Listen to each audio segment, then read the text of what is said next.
Hi Beb! This is Ivy and welcome to my channel. May panibago na naman tayong video tutorial na gagawin. Ikaw ba ay wala pang pag-ibig number? At kailangan mo ito dahil nag-apply ka ng trabaho? For today's video, I'm gonna show you how to apply Pag-ibig Fund membership. If you are interested na malaman kung paano ito gawin, please keep watching until the end of this video. Kung bago ka pa lang sa channel ko, I invite you to please do like, share, comment, and subscribe to my channel.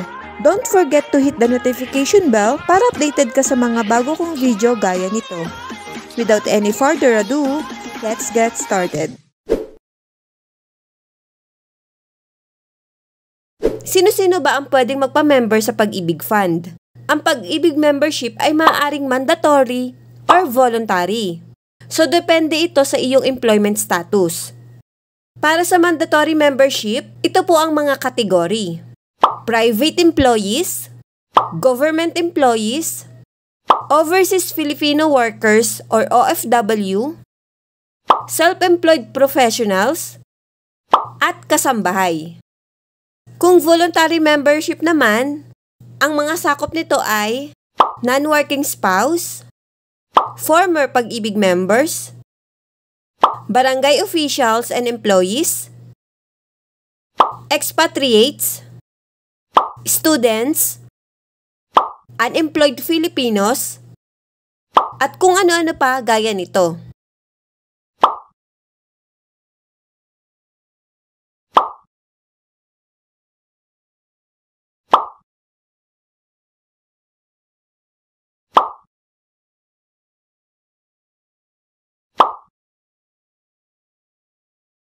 What is the age limit for Pag-ibig membership? Gaya ng nakasaad sa Pag-ibig Fund Citizens Charter 6, sino mang individual na gustong magparehistro sa Pag-ibig Fund under voluntary membership ay maaaring gawin ito kung sila ay hindi bababa sa 18 years old but not more than 65 years old. Samantala, ang mga nasa ilalim ng mandatory membership, particularly private employees, self-employed individuals, and expatriates, ay maaaring sumali sa Pag-ibig Fund kung sila ay not over 60 years old. Now, how to register with Pag-ibig Fund online? All you have to do is magpunta sa website ng Pag-ibig Fund, ilagay lang sa browser ang pagibigfund.gov.ph. Pwede niyong gamitin ang inyong computer or mobile phone. You can apply as a member through Pag-ibig online registration system without leaving your home. So no need na to visit Pag-ibig Fund office to complete your registration. Okay? Dito sa homepage ng website, iselect ang e-services. And proceed po tayo sa membership. And select membership registration. Beb, ang Pag-ibig Fund online registration service ay para sa mga taong mag-e-enroll as new members at hindi pa nabigyan ng Pag-ibig membership ID or MID number. Kung ikaw ay registered online before, hindi ka na makakapag-registered ulit dito. Ang mga local employees naman ay hindi na kailangang magparehistro sa Pag-ibig Fund online dahil ang employer nyo na po ang mag-aasikaso nito.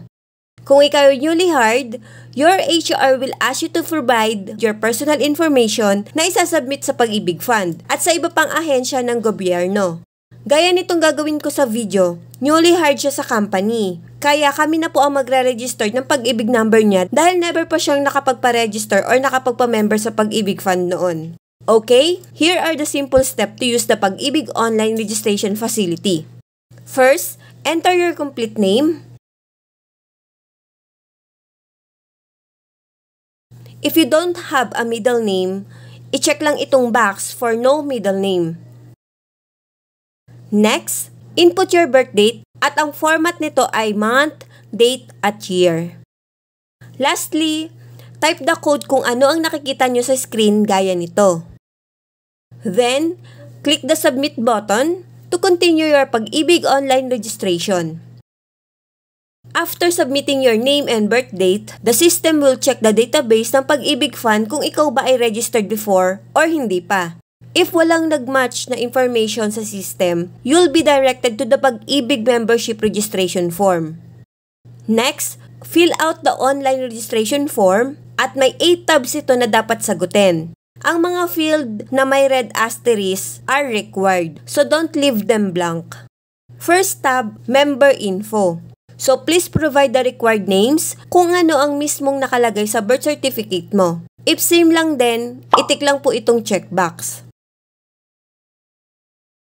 Para naman po sa extension name at suffix, hindi po tinatanggap ng system ang may special character. Pero pwede po ang Roman numerals. Huwag lang yung tuldok.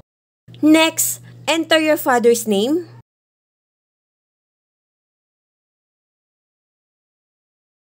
And enter your mother's maiden name. Make sure na ang ilalagay niyong name ng mother niyo ay nung dalaga pa siya. Pwede mong i-check ang birth certificate mo para sure na tama yung mother's maiden name na mailalagay mo. After that, double check the details. Then, kung okay naman ang lahat, click Next. If you need to edit the previous form, click the back button. Then, this will take you back to the previous form where you can change your name or your birth date. Second tab, Other Info. Sa place of birth, no need mo nang i-type ang place of birth. Instead, i-click lang po yung link na click to get place of birth. Then, may magpa-pop up na drop-down menu to choose the region, province, and city or municipality kung saan ka pinanganak. Then, click OK. Next, select your gender, height, weight, TIN number, SSS number. Kung walang naka-red asterisk ang field, pwede nyo nang hindi sagutan or leave it blank na lang po.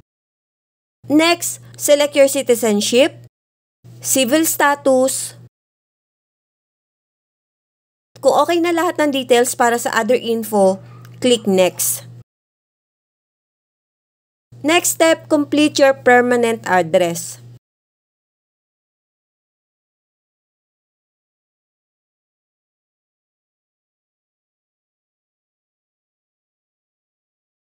After that, click Next.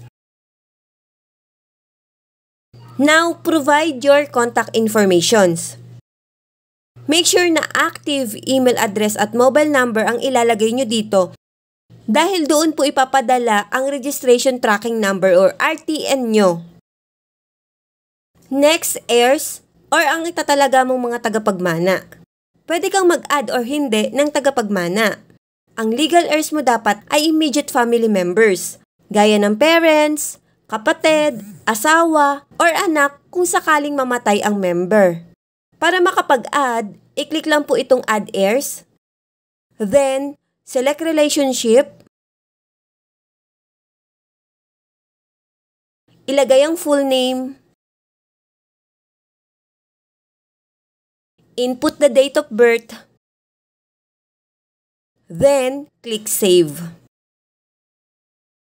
Ayan, added na siya. After that, click Next button. Next, Member Category. Choose your employment status. Dito sa drop-down menu, depende po ito sa category nyo. And I choose Unemployment or Not Yet Employed. And click Next. Next, Employment History. If you are currently or previously employed, i-click lang po yung link na Add Employment Detail at i-provide ang necessary information about your employer. Pero kung fresh grad ka or wala ka pang employment records noon, i-click lang ang Next button. Next, Summary. At this point, tapos ka na sa pagsagot ng online registration. Maaari mo pa rin i-double check at i-edit ang information mo bago i-submit. I-click lang po ang back button to return to the previous tab and make any necessary changes. Kapag tapos ka na, click the Submit Registration button. There you go! You have successfully registered sa Pag-ibig Fund. Ito na po ang registration tracking number. Beb, hindi pa po ito yung Pag-ibig number. After 2 working days, pwede mo nang i-request ang iyong permanent Pag-ibig MID number. Para ma-check kung ano ang permanent Pag-ibig number, i-click lang po itong naka-hyperlink for MID inquiry. At ilagay dito ang RTN na naka-assign sa inyo during registration. Then input your last name, and date of birth. Then, click Submit. Siyempre, kaka-register lang natin, so hindi pa ito available. Pinakita ko lang sa inyo kung ano yung gagawin. Pwede nyo naman din makita ang permanent MID number nyo sa mismong website ng Pag-ibig Fund. Dito sa homepage, select Virtual Pag-ibig. Select for members. Then, click Be a Member. At iselect po ang verified MID number. So after 2 days, ilagay ang RTN, last name, at date of birth. Then, click Submit. There you go! Ito na yung permanent Pag-ibig membership ID number. So, ganun lang kadali mag-register ng Pag-ibig membership online.